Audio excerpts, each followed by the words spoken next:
Vimes sat on the edge of his bed while Angua bandaged his hand. "Captain Quirk?"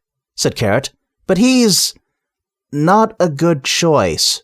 "Man is Quirk, we used to call him," said Colin. "He's a pillock." "Don't tell me," said Angua. "He's rich, thick, and oily, yes? And smells faintly of eggs," said Carrot. "Plumes in his helmet," said Colin, "and a breastplate you can see your face in." "Well, Carrot's got one of those too," said Nobby.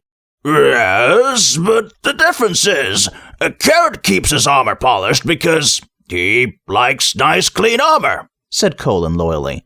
"Well, Quirk keeps his shiny because he's a pillock." "But he's wrapped up the case," said Nobby. "I heard about it when I went out for the coffee. He's arrested Coalface the Troll. You know, Captain, the privy cleaner. Someone saw him near Rhyme Street before the dwarf got killed." "But he's massive," said Carrot. "He couldn't have got through the door." "He's got a motive," said Nobby. Yes, Hammerhawk was a dwarf. That's not a motive. It is for a troll. Anyway, if he didn't do that, he probably did something. There's plenty of evidence against him." "Like what?" said Angua. "He's a troll. That's not evidence." "It is to Captain Quirk," said the sergeant. "He's bound to have done something," Nobby repeated. In this, he was echoing the patrician's view of crime and punishment. If there was crime, there should be punishment. If the specific criminal should be involved in the punishment process, then this was a happy accident. But if not, then any criminal would do. And since everyone was undoubtedly guilty of something, the net result was that, in general terms, justice was done. "He's a nasty piece of work, that Coalface," said Colin. "A right-hand troll for chrysoprase." "Yes, but he couldn't have killed Bjorn," said Carrot. "What about the beggar girl?" Vimes sat looking at the floor. "What do you think, Captain?" said Carrot. Vimes shrugged. "Who cares?" he said. "Well, you care," said Carrot. "You always care. We can't let even someone like—" "Listen to me," said Vimes in a small voice. "Supposing we'd found who killed the dwarf and the clown, or the girl. It wouldn't make any difference. It's all rotten anyway." "What is, Captain?" said Colin. "All of it. You might as well try to empty a well with a sieve. Let the assassins try to sort it out. Or the thieves. You can try the rats next. Why not? We're not the people for this. We ought to have just stayed with ringing our bells and shouting, 'All's well.'" "But all isn't well, Captain," said Carrot. "So what? When has that ever mattered?" "Oh dear," said Angua under her breath. "I think perhaps you gave him too much of that coffee." Vimes said, "I'm retiring from the watch tomorrow. 25 years on the streets." Nobby started to grin nervously, and stopped as the sergeant, without apparently shifting position, grabbed one of his arms and twisted it gently but meaningfully up his back. "And what good's it all been? What good have I done? I've just worn out a lot of boots. There's no place in Ankh-Morpork for policemen. Who cares what's right or wrong? Assassins and thieves and trolls and dwarfs. Might as well have a bloody king and have done with it." The rest of the night watch stood looking at their feet in mute embarrassment. Then Carrot said, "It's better to light a candle than curse the darkness, Captain. That's what they say." "What?" Vimes' sudden rage was like a thunderclap. "Who says that? When has that ever been true? It's never been true. It's the kind of thing people without power say to make it all seem less bloody awful. But it's just words. It never makes any difference." Someone hammered at the door. "That'll be Quirk," said Vimes. "You're to hand over your weapons. The night watch is being stood down for a day. Can't have coppers running around upsetting things, can we? Open the door, Carrot." "But," Carrot began. "That was an order. I might not be good for anything else, but I can bloody well order you to open the door, so open the door!" Quirk was accompanied by half a dozen members of the Day Watch. They had crossbows. In deference to the fact that they were doing a mildly unpleasant job involving fellow officers, they had them pointing slightly downwards. In deference to the fact that they weren't damn fools, they had the safety catches off. Quirk wasn't actually a bad man. He didn't have the imagination. He dealt more in that sort of generalized low-grade unpleasantness, which slightly tarnishes the soul of all who come into contact with it. Author's note. Rather like British Rail. End author's note. Many people are in jobs that are a little beyond them, but there are ways of reacting to the situation.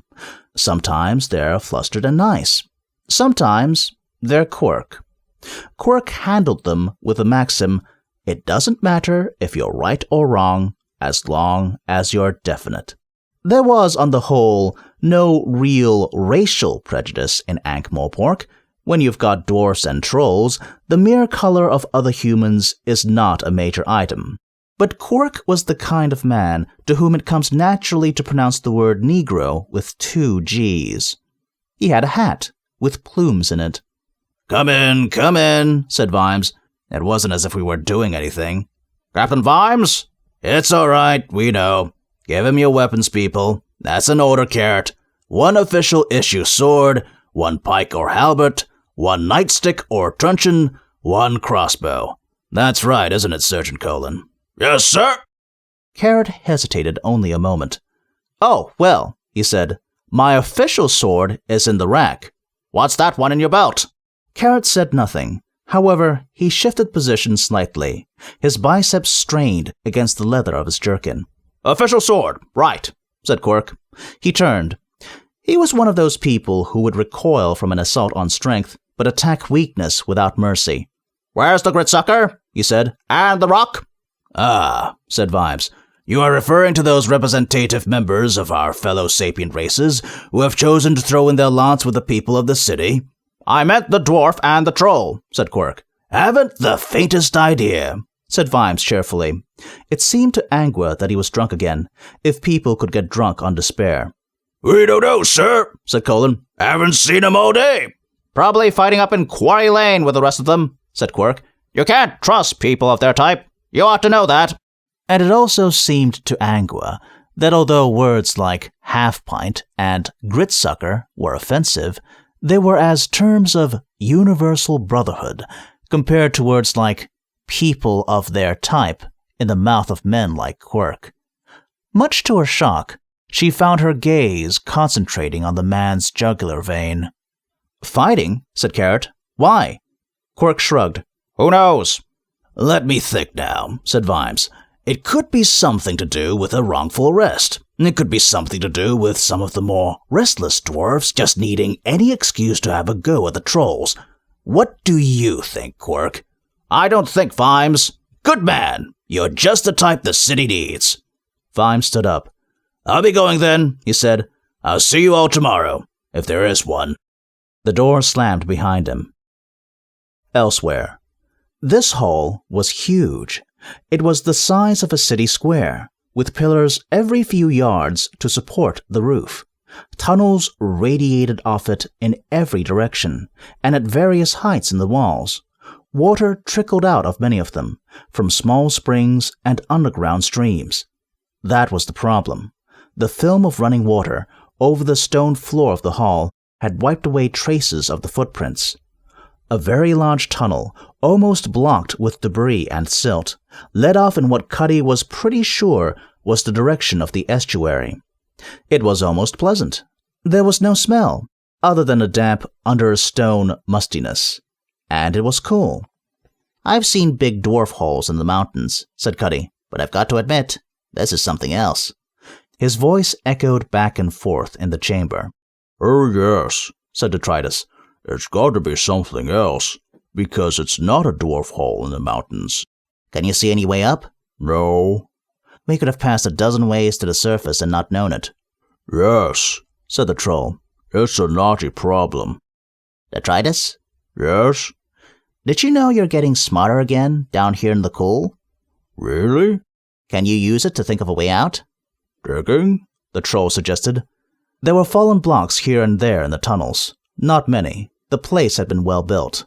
Nah, haven't got a shovel, said Cuddy. Detritus nodded. Give me your breastplate, he said. He leaned it up against the wall. His fist pounded into it a few times. He handed it back. It was, more or less, shovel-shaped. It's a long way up, Cuddy said doubtfully. But we know the way, said Detritus. It's either that or stay down here eating rat for the rest of your life. Cuddy hesitated. The idea had a certain appeal. Without ketchup, Detritus added. I think I saw a fallen stone just away back there, said the dwarf. Back at the watch house, Captain Quirk looked around the watchroom with the air of one who was doing the scenery a favor by glancing at it. Nice place, this, he said. I think we'll move in here. Better than the quarters near the palace. But we're here, said Surgeon Colon. You'll just have to squash up, said Captain Quirk. He glanced at Angua. Her stare was getting on his nerves. There'll be a few changes, too, he said. Behind him, the door creaked open. A small, smelly dog limped in. But Lord Vetinari hasn't said who's commanding Night Watch, said Carrot. Oh, yes, seems to me, said Quirk, that it's not likely to be one of you lot, eh? Seems to me, it's likely the watches will be combined. Seems to me, there's too much sloppiness around the place. Seems to me there's a bit too much of a ragtag. He glanced at Angua again. The way she was looking at him was putting him off. Seems to me, Quirk began, and then noticed the dog. Look at this, he said. Dogs in the watch house. He kicked Gaspode hard and grinned as the dog ran yelping under the table. What about Lettuce Nibs, the beggar girl, said Angua. No troll killed her, or the clown. You got to see the big picture, said Quirk. Mr. Captain, said a low voice from under the table, audible at a conscious level only to Angua. You got an itchy bottom. What big picture's this, then? Said Surgeon Colon. Got to think in terms of the whole city, said Quirk. He shifted uneasily. Really itchy, said the sub-table voice. You feeling all right, Captain Quirk? Said Angua. The captain squirmed. Prickle, prickle, prickle, said the voice. I mean, some things are important, some ain't, said Quirk. God! Sorry? Prickle. Can't hang around here talking to you all day, said Quirk. You report to me tomorrow afternoon. Prickle, prickle, prickle. About face! The day watch scurried out, with Quirk hopping and squirming in, as it were, the rear. My word, he seemed anxious to get away, said Carrot. Yes, said Angua. Can't think why. They looked at one another. Is that it? Said Carrot. No more Night Watch?